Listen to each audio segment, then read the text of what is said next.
Monsieur le ministre, déjà, je pense qu'on va commencer par mettre les choses à plat. On va éviter les effets de manche en disant que nous découvrons et que nous commençons à parler de l'eau. Je rappelle que notre groupe parlementaire a commencé dans notre première niche parlementaire à faire une demande de loi, une proposition de loi constitutionnelle pour inscrire le droit à l'eau dans notre Constitution, que nous avons fait une mission d'information sur les conflits d'usage de l'eau, une mission d'information sur la qualité de la ressource en eau et que nous avons pris sur notre droit de tirage pour faire une commission d'enquête sur la question de l'eau dans laquelle nous avons passé plus d'un tiers de nos auditions sur la question de l'outre-mer. Ceci étant dit, je veux redire ici avec force, et ces amendements sont très importants et je voudrais que vous y répondiez vraiment.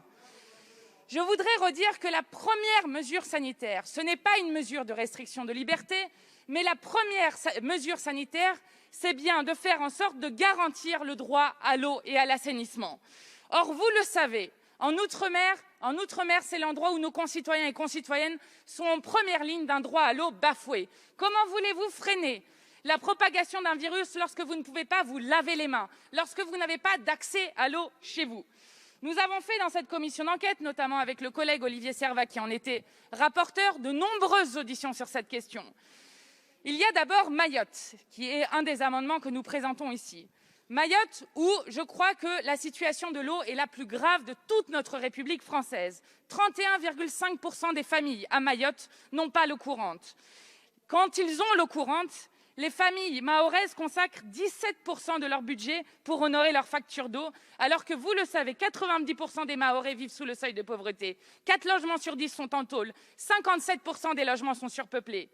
À La Réunion, qui est le premier des amendements, à La Réunion, vous avez une ressource en eau abondante, mais avec un problème énorme de qualité de l'eau. 46% des usagers à La Réunion sont alimentés par des réseaux qui ne garantissent pas une sécurité sanitaire suffisante.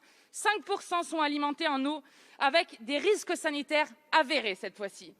La Martinique, où en plus de l'empoisonnement au chlordécone, vous avez des restrictions et des coupures d'eau tournantes qui sont le quotidien de ces habitants. Eh bien, ce que nous demandons avec cet amendement, alors tout à l'heure, le président Jean-Luc Mélenchon a dit qu'il fallait refaire et rénover les réseaux d'eau et d'assainissement d'urgence. Il a raison. En France, dans notre pays, la consommation annuelle de 18,5 millions d'habitants par an fuite, ce qui est non seulement un gaspillage d'eau énorme, mais qui bafoue la dignité de tant de nos concitoyens et concitoyennes qui n'ont plus d'eau au robinet. Je vais terminer là-dessus, Monsieur le Président. La première des choses à faire, la première mesure d'urgence, évidemment qu'il faut commencer à rénover maintenant, mais la première des choses d'urgence, c'est que nous demandons, lorsqu'il y a un état d'urgence sanitaire, eh bien qu'à minima, nous déclenchions le plan Orsec eau potable qui permet de distribuer des bouteilles d'eau potable aux populations qui n'ont pas accès à l'eau courante. Et la deuxième des choses, qu'il y ait impérativement, et surtout dans les territoires qui ont été empoisonnés au chlordécone, qu'il y ait impérativement eh bien, des planchers qui soient mis sur les prix avec un encadrement des prix des bouteilles d'eau qui est un coût insupportable pour nos concitoyens et concitoyennes ultramarins. Ce que je propose avec cet amendement, et c'est sur quoi la majorité vient de voter contre, c'est de demander qu'en temps d'épidémie, pour des gens qui n'aient pas accès à l'eau, l'État fasse en sorte qu'on donne des bouteilles d'eau à ces familles et qu'il y ait un prix maximal qui soit imposé aux producteurs sur les bouteilles d'eau en plastique. Je n'ai pas l'impression de demander quand même quelque chose d'extraordinaire. Lorsqu'il y a une catastrophe naturelle, lorsqu'il y a une inondation, lorsqu'il y a une tempête, eh bien l'État le fait déjà. Ne sommes-nous pas dans une situation absolument exceptionnelle avec, vous l'avez rappelé, Madame Bénin, une situation insupportable de familles endeuillées, de gens qui sont en train de mourir. Eh bien, c'est ça dont on est en train de parler. Nous le savons toutes et tous. L'eau est la première chose à faire. Le droit à l'eau est la première des mesures sanitaires à mettre en place pour justement freiner l'épidémie et pour justement sauver des vies. C'est ce que nous demandons. Et là, je suis sur le cas de la Guadeloupe, que j'avais mis un peu à part parce qu'avec la commission d'enquête, nous y avons passé 10 jours. En Guadeloupe, nous sommes dans une situation où les soignants, et d'ailleurs plusieurs d'entre vous l'ont dit, où les soignants expliquent qu'ils sont obligés de trier leurs patients, que l'hôpital est devenu un mouroir, qu'ils sont obligés parfois de laver leurs patients avec de l'eau de Cologne, faute d'avoir de l'eau. Nous sommes dans une situation où des familles n'ont pas accès à l'eau. Ils sont en tour d'eau permanent, avec des tours d'eau qui ne fonctionnent même plus et certaines personnes qui ne sont même pas raccordées à cette eau et qui n'ont pas accès à l'eau. Nous sommes dans un territoire où vivent près de 400 000 de nos compatriotes, et je vais terminer dessus, et où il n'y a en temps normal que 27 lits de réanimation, quand une ville comme Rennes en compte plus de 200 en cette période d'épidémie, pour moitié moins d'habitants. Je vous implore d'écouter ce que demandent les collectifs et les associations. Il faut impérativement garantir le droit à l'eau sur ce territoire pour faire en sorte que nous freinions vraiment l'épidémie. C'est-à-dire qu'effectivement, la compétence eau est une compétence locale. Et en même temps, nous avons une crise sanitaire, un état d'urgence, et c'est vrai, puisque nous sommes sur le terrain au quotidien. Parfois, il y a des coupures d'eau qui peuvent conduire à ce que des habitants n'aient pas des conditions sanitaires simples de se laver les mains. Alors, j'ai observé avec intérêt, et Monsieur le ministre vient de le rappeler, qu'il y a eu des réquisitions de l'État, à un moment donné, d'ailleurs par son actuel directeur de cabinet, ancien préfet de Guadeloupe, parce qu'il y avait des défaillances au niveau de la compétence locale et que l'État devait assurer sa responsabilité plus globale d'assurer la sécurité sanitaire d'un territoire. Donc, en conclusion de ces échanges, je crois que l'État doit être extrêmement vigilant, regardant au cas par cas, lorsque, dans les faits et dans le concret, il y a des coupures d'eau qui ne permettent pas d'avoir des situations sanitaires satisfaisantes et que, malgré la bonne volonté des élus locaux, malgré le SMO qui est une excellente chose, eh bien, les gens n'ont pas d'eau à leur robinet, eh bien, qu'on s'assure qu'il y a effectivement, et c'est la proposition 66 de notre commission d'enquête, qui a été d'ailleurs adoptée à l'unanimité, quels que soient les bancs confondus, donc je suis à l'aise pour en parler,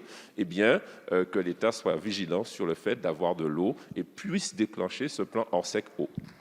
Je vous remercie, M. Servat. Rappelons qu'en 2014 déjà, la Cour des comptes signalait dans un rapport une situation extrêmement alarmante du point de vue sanitaire. En 2017, la Commission nationale consultative des droits humains alertait sur les inégalités de santé, en pointant du doigt notamment la mortalité infantile et prénatale en Guadeloupe et les taux de cancer de la prostate au-dessus de la moyenne.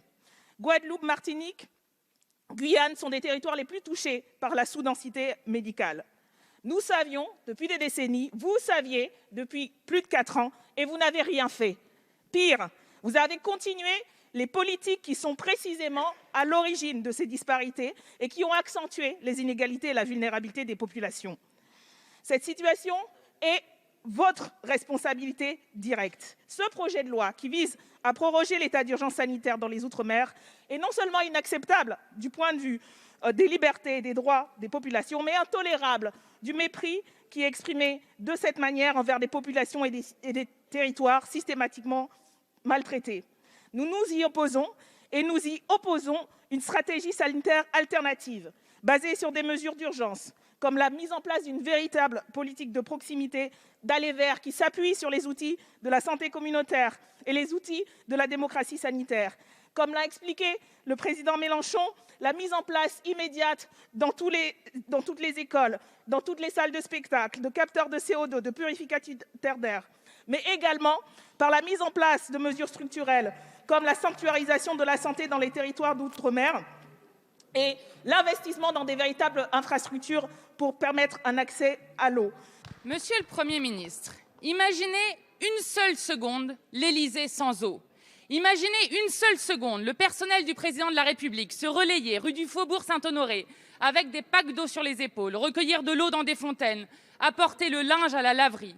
Imaginez une seule seconde Emmanuel et Brigitte Macron boire de l'eau avec des matières fécales ou du chlordécone. Imaginez une seule seconde vos enfants manquer 1 mois et demi de cours par an car il n'y a plus d'eau à l'école. Imaginez une seule seconde vous lever à 3 heures du matin pour espérer recueillir un filet d'eau au robinet.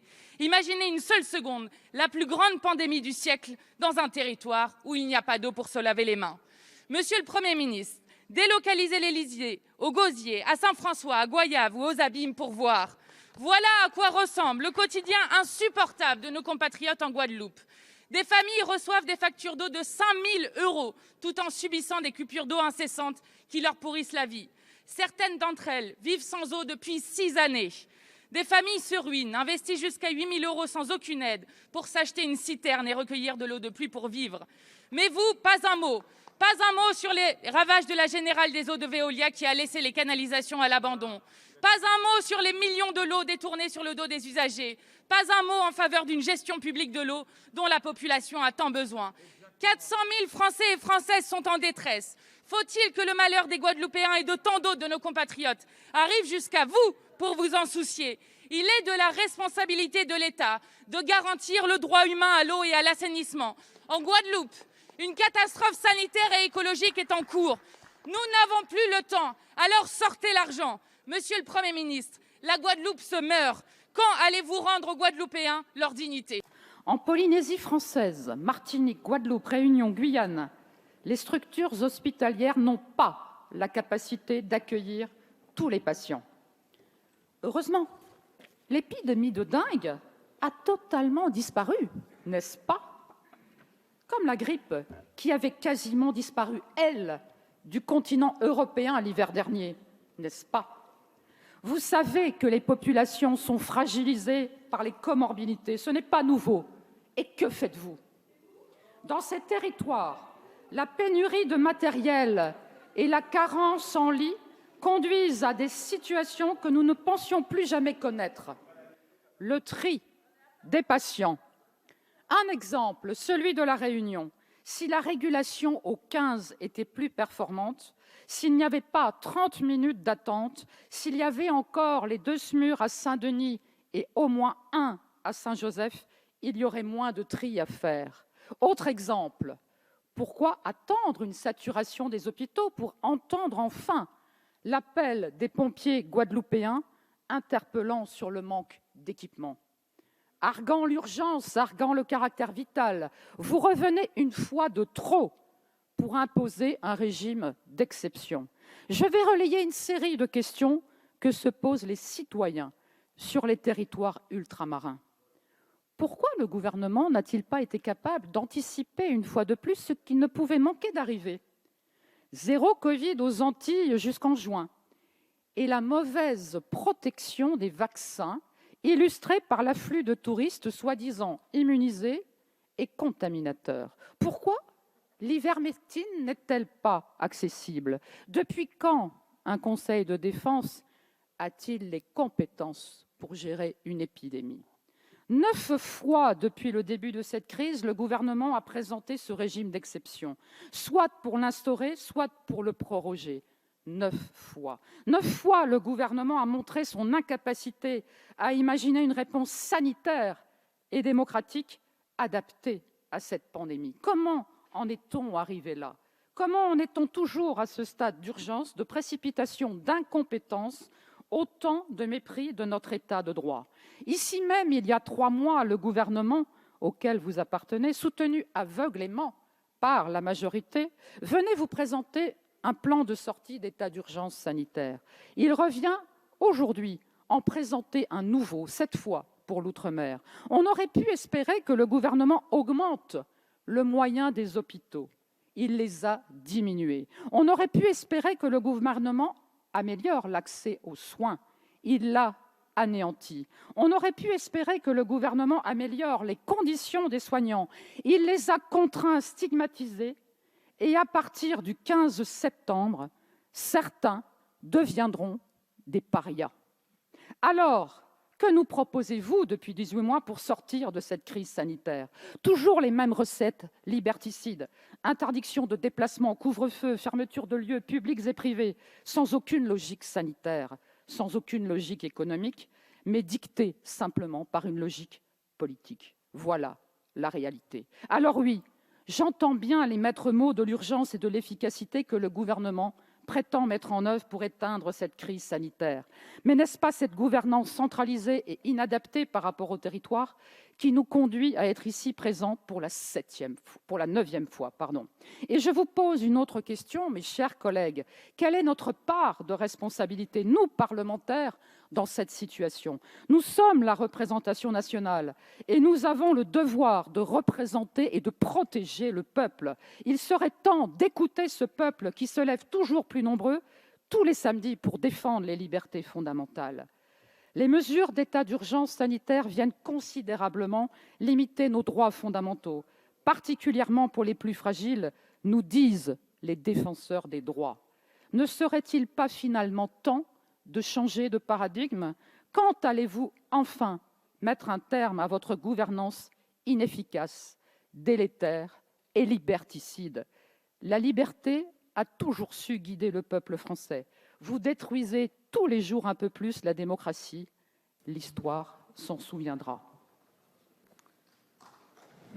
La Martinique compte au 3 septembre 460 décès, la Guadeloupe 508, la Polynésie 480. Une hécatombe inédite et des familles entières sont décimées. Selon le gouvernement et les grands médias sous contrôle, nos populations rétives à la vaccination favorisent donc une épidémie de non-vaccinés. Quelle caricature! L'objectif étant de culpabiliser les victimes en occultant les responsabilités de l'État. Quel cynisme! Et là, je suis en colère. Comme beaucoup de mes compatriotes, j'ai perdu suffisamment de parents, d'amis, de proches pour vous rappeler en toute conscience les responsabilités de l'État. Dans nos territoires, les politiques publiques ont toujours privilégié les intérêts financiers au détriment du principe de précaution. Plusieurs scandales, dont celui de chlordécone, ont généré des comorbidités notoires. Mais d'autre part, malgré la loi Lurel, le surdosage de sucre dans les aliments destinés à nos marchés perdure. C'est le constat que nous avons fait dans le rapport que j'ai coproduit avec Maude Petit en dénonçant ce nouveau scandale et en faisant des propositions innovantes. Aucune suite à ce jour. Malgré toutes ces vulnérabilités et en connaissance de cause, cette quatrième vague a bien fait suite à l'ouverture inconsidérée des frontières, générant l'afflux massif de voyageurs et multipliant les risques de contamination. À tel point qu'au plus fort de la crise, le préfet de Martinique, conscient des insuffisances du système hospitalier, s'est empressé, le 9 août, d'exhorter les touristes à s'échapper de l'île pour laisser nos compatriotes à leur funeste sort. Nos hôpitaux sont sous-équipés, sous-dotés, embolisés. Des personnes sont décédées à cause de l'insuffisance de lits de réanimation, malgré le taux élevé de risques majeurs. D'autres sont décédés par manque d'oxygène, malgré la présence de cette ressource dans nos territoires et la grande capacité de production de la Guyane. Mais la Guyane, c'est la France. Aujourd'hui, la Guadeloupe et la Martinique sont les plus gros clusters de la Caraïbe. Pourquoi des pays voisins qui ont moins vaccinés que nous comptent moins de contamination et de décès? Expliquer cette catastrophe sanitaire par le seul refus de la vaccination, c'est offenser une fois de plus et une fois de trop des peuples qui ont su tirer des enseignements de l'histoire. Et c'est le gouvernement qui pêche par manque de pédagogie différenciée. Et dans ces conditions, l'injonction à l'injection est forcément vouée à l'échec. La défiance des populations face au vaccin est légitime, d'autant plus que la stratégie du tout vaccinal de l'État écarte obsessionnellement toute alternative thérapeutique. Et pourquoi certains médicaments prétendus efficaces contre le Covid sont introuvables aux Antilles alors qu'ils sont disponibles dans l'Hexagone? Pire, la Haute Autorité de Santé a validé le 8 avril dernier un protocole de suivi des patients Covid-19 en ambulatoire qui recommande expressément l'orientation de chaque malade vers un médecin de ville avec un diagnostic. Deuxièmement, la fourniture gratuite d'oxymètres. Troisièmement, le relevé de saturation 3 fois par jour à domicile. Ce protocole n'a jamais été appliqué chez nous. Pourquoi? Des initiatives pertinentes d'acteurs locaux visant une prise en charge plus rapide, comme la création d'une salle d'oxygénation dans le centre-sud de l'île, sont snobées par les autorités hospitalières. Ainsi, nos hôpitaux deviennent des mouroirs, faute d'anticipation, faute de soins en amont, faute de moyens matériels. Et en Polynésie, c'est un milliardaire américain, Mark Benioff, qui a financé 480 concentrateurs extracteurs à oxygène. En conclusion, et depuis des décennies, nos voix ne cessent de s'évaporer dans cet hémicycle. En se heurtant à votre surdité, en témoigne ce projet de loi qui tient en un article et qui nous dit rien du tout sur la sortie de l'état d'urgence et les nouveaux protocoles de contrôle plus efficaces. Rien sur la participation des professionnels de santé, des représentants syndicaux dans l'organisation sanitaire générale. Rien sur la prise en charge précoce des malades du Covid par la médecine de ville, en complémentarité avec l'hôpital, et sur les alternatives thérapeutiques. Rien sur les conséquences économiques et sociales désastreuses de cette crise. Aimé Césaire disait « J'habite une blessure sacrée ». Une blessure sacrée. Avec cette crise et cette gestion calamiteuse, notre blessure est désormais béante et sa cicatrisation, je vous préviens, elle sera très problématique.